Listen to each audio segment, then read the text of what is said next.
Welcome and happy Earth Day, everyone. Thank you for joining us today for this year's Cornell Cooperative Extension Earth Day Streamathon.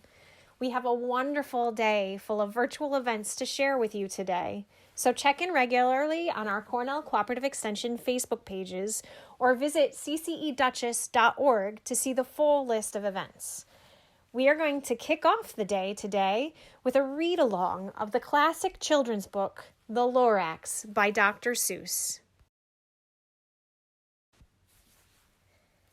At the far end of town where the grickle grass grows, and the wind smells slow and sour when it blows, and no birds ever sing excepting old crows, is the street of the lifted Lorax.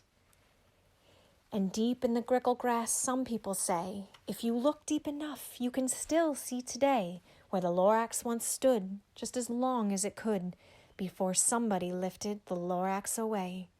What was the Lorax? And why was it there? And why was it lifted and taken somewhere from the far end of town where the grickle grass grows? The old Onceler still lives here. Ask him. He knows. You won't see the Onceler. Don't knock at his door. He stays in his lurkum on top of his store. He lurks in his lurkum cold under the roof, where he makes his own clothes out of muffered moof. And on special dank midnights in August, he peeks out of the shutters, and sometimes he speaks and tells how the Lorax was lifted away. He'll tell you, perhaps, if you're willing to pay. On the end of a rope, he lets down a tin pail, and you have to toss in 15 cents and a nail, and the shell of a great-great-great-grandfather snail. Then he pulls up the pail, makes a most careful count to see if you've paid him the proper amount. Then he hides what you paid him away in his snub, his secret strange hole in his grovelous glove. Then he grunts, I will call you by whisper-my-phone, for the secrets I tell you are for your ears alone. Slop! Down slips the whisper-my-phone to your ear, and the old Onceler's whispers are not very clear, since they have to come down through a snurgly hose, and he sounds as if he had smallish bees up his nose. Now I'll tell you, he says, with his teeth sounding gray, how the Lorax got lifted and taken away. It all started way back, such a long, long time back. Way back in the days when the grass was still green, and the pond was still wet, and the clouds were still clean, and the song of the swami swans rang out in space. One morning I came to this glorious place, and I first saw the trees, the truffula trees, the bright-colored tufts of the truffula trees, mile after mile in the fresh morning breeze. And under the trees, I saw brown barbaloots frisking about in their barbaloot suits as they played in the shade and ate truffula fruits. From the rippleless pond came the comfortable sound of the humming fish humming while splashing around. But those trees, those truffula trees. All my life I'd been searching for trees such as these. The touch of their tufts was much softer than silk, and they had the sweet smell of fresh butterfly milk. I felt a great leaping of joy in my heart. I knew just what I'd do.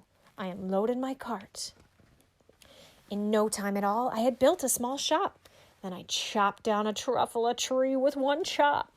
And with great skillful skill and with great speedy speed, I took the soft tuft, and I knitted a thneed.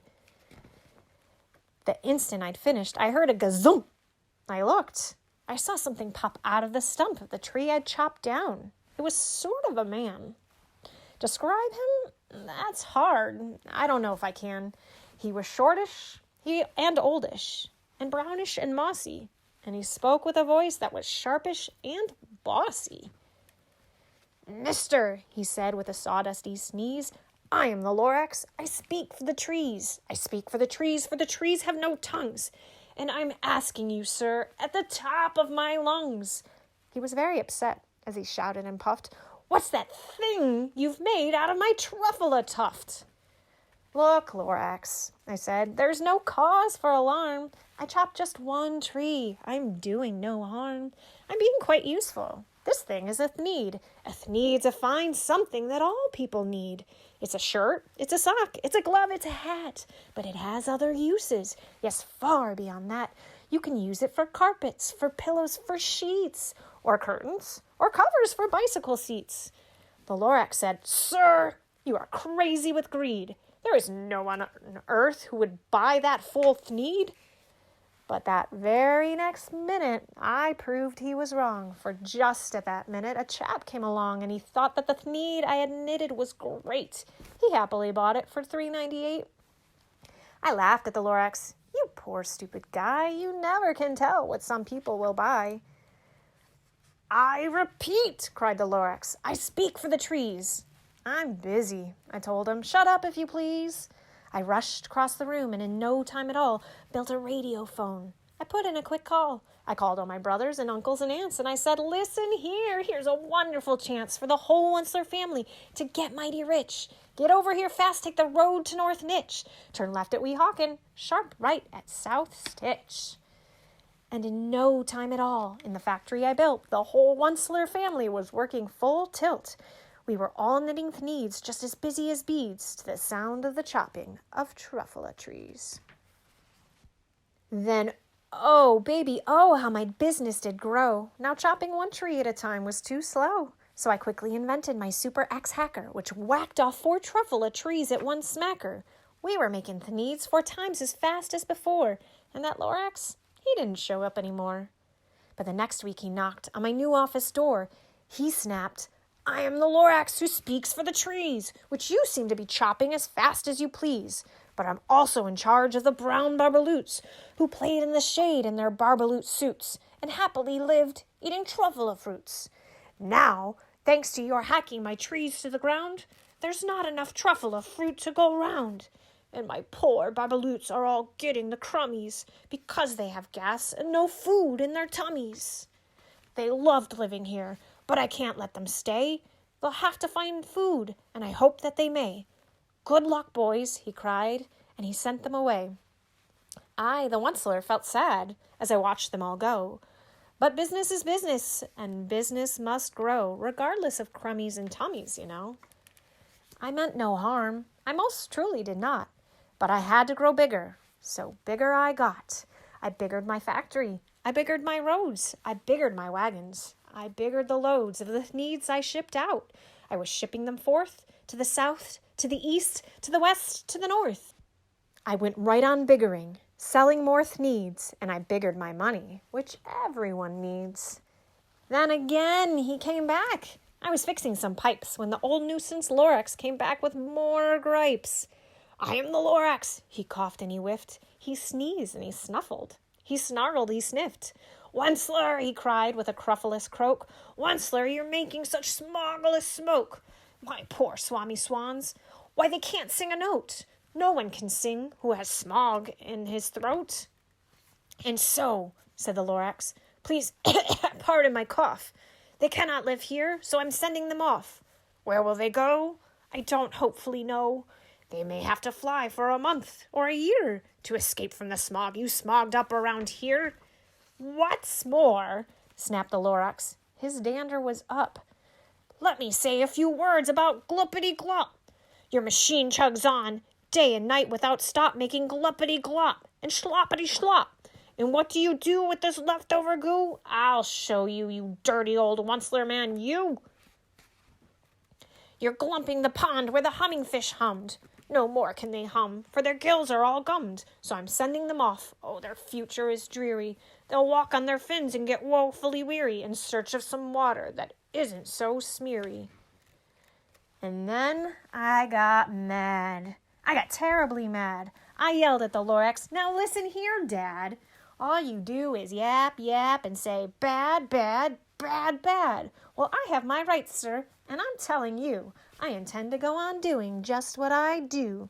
And for your information, you Lorax, I'm figuring on biggering and biggering and biggering and biggering, turning more truffula trees into Thneeds, which everyone needs."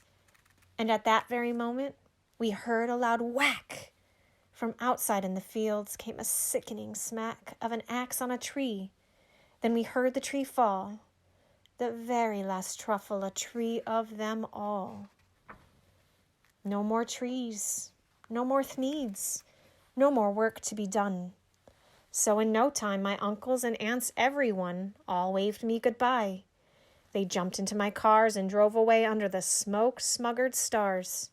Now all that was left neath the bad-smelling sky was my big empty factory, the Lorax, and I. The Lorax said nothing, just gave me a glance, just gave me a very sad backward glance as he lifted himself by the seat of his pants.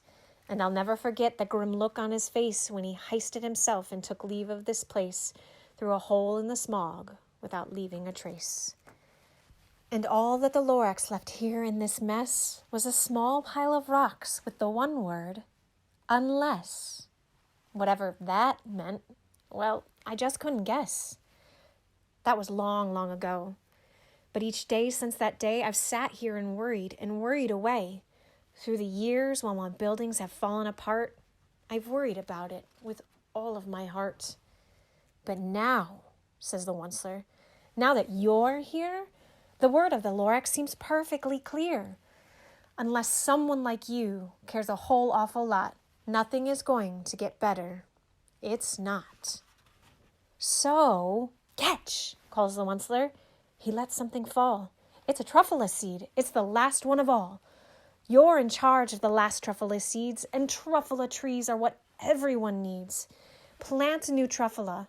Treat it with care. Give it clean water and feed it fresh air. Grow a forest. Protect it from axes that hack. Then the Lorax and all of his friends may come back. Thank you for joining us for this read-along of The Lorax by Dr. Seuss. Don't forget to join us regularly throughout the day today for several fun-filled and informative events as part of this year's Cornell Cooperative Extension Earth Day Streamathon.